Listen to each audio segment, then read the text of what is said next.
Bonjour à toutes, bonjour à tous. Alors, je suis Olivia et aujourd'hui, je vais vous parler de programme de première année de droit. Je sais que lorsqu'on arrive en première année de droit, on peut être un peu angoissé, stressé parce qu'on ne sait pas trop ce qu'il y a dedans. Mais rassurez-vous, détendez-vous, il n'y a vraiment pas de quoi faire un drame. Alors, ce qu'il faut savoir, c'est que lorsqu'on arrive en L1, elle est divisée en deux grandes principales matières en première année de droit, le programme en lui-même. Vous aurez d'un côté les matières de droit privé et vous aurez d'un côté les matières de droit public. Et dans les matières de droit privé, vous aurez traditionnellement le droit civil, donc l'introduction au droit civil. Et dans les matières de droit public, vous aurez l'introduction au droit constitutionnel. Donc là aussi, ce sont des termes qui peuvent paraître un peu, comment dire, un peu rébarbatifs, un peu angoissants, un peu stressants. Mais détendez-vous, il n'y a pas de quoi fouetter un chat.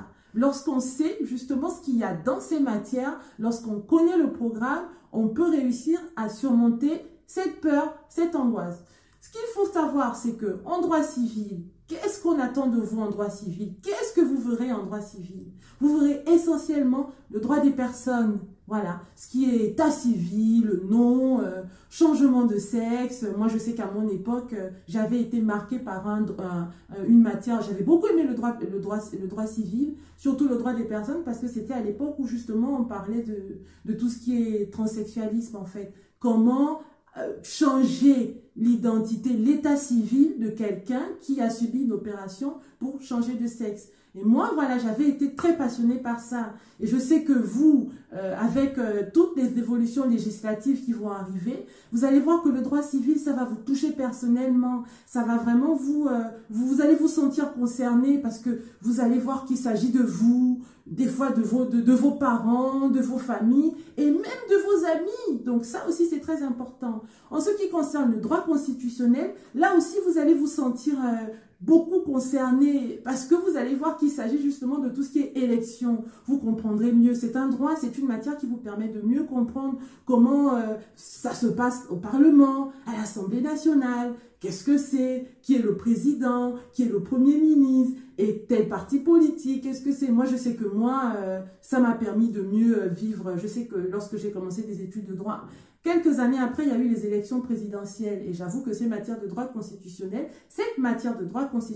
plutôt, m'a aidé à mieux comprendre quels étaient les enjeux. Donc, vous verrez que le programme de première année de droit, il y a des intitulés des matières qui peuvent être assez stressants. Mais quand vous vous plongez dedans, vous verrez que la L1 peut être très ludique et très intéressante parce que vous avez des matières qui vous parlent de vous, de la vie de tous les jours, de comment se comporter.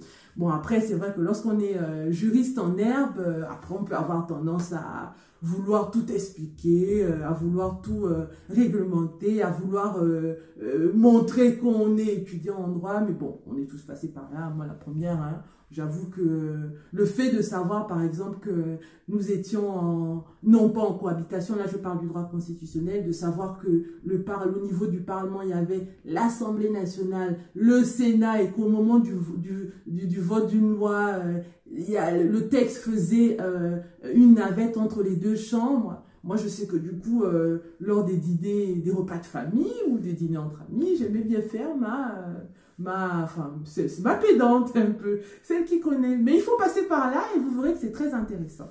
Donc, par rapport à ça, pour ne rien oublier aussi, je me suis fait une petite liste. Il y a aussi une matière qui est très importante. C'est l'introduction historique au droit que vous allez retrouver. Qu'est-ce que l'introduction historique au droit? C'est tout simplement, c'est une matière plutôt qui va vous expliquer comment est-ce qu'on en est arrivé au droit aujourd'hui? Comment on en est arrivé au Code civil de 1804? Moi, je sais par exemple que j'étais très contente de savoir que l'un des rédacteurs du Code civil, en l'occurrence Portalis, était passé par la fac où je faisais mes études. J'étais toute contente d'expliquer que oui, Portalis... Code civil de 1804, et bien je suis quasiment assise dans l'amphi où par lequel il est passé. Donc c'est des choses comme ça qui sont quand même assez intéressantes. L'introduction historique au droit vous permet de comprendre aussi l'histoire, comment on est arrivé d'une matière à une autre, comment comment justement on a élaboré la Constitution. Ça aussi, comment est-ce qu'on arrive à la Révolution? Pourquoi, par exemple, la devise de la France, c'est liberté, égalité, fraternité? Ce sont des choses qui peuvent paraître, on les connaît, mais quand on comprend pourquoi on en est arrivé là, on arrive à démystifier le programme de première année de droit. Donc après, il y a aussi une autre matière, sociologie politique et économie politique. Ce sont des matières qui nous permettent un peu de comprendre comment la sociologie et l'économie vont encadrer la société. Moi, personnellement, si je peux vous dire quelque chose, c'est que ça fait plus de 10 ans que j'ai quitté les bancs de la première année de droit. Les matières restent les mêmes. La division des matières reste les mêmes. Les cours magistraux, donc ce seront les cours en amphi, vous trouverez quasiment les mêmes d'une université à une autre, d'une faculté de droit à une autre. Donc, il faut vraiment garder à l'esprit que les intitulés, lorsque vous arrivez en L1 de droit, ne doivent pas vous stresser ou vous paraître rédhibitoires. Non, pas du tout. Au contraire, il faut plonger dans les matières, il faut plonger dans le programme et voir de quoi parlent ces matières. Et vous verrez que, au final, c'était pas si compliqué que ça.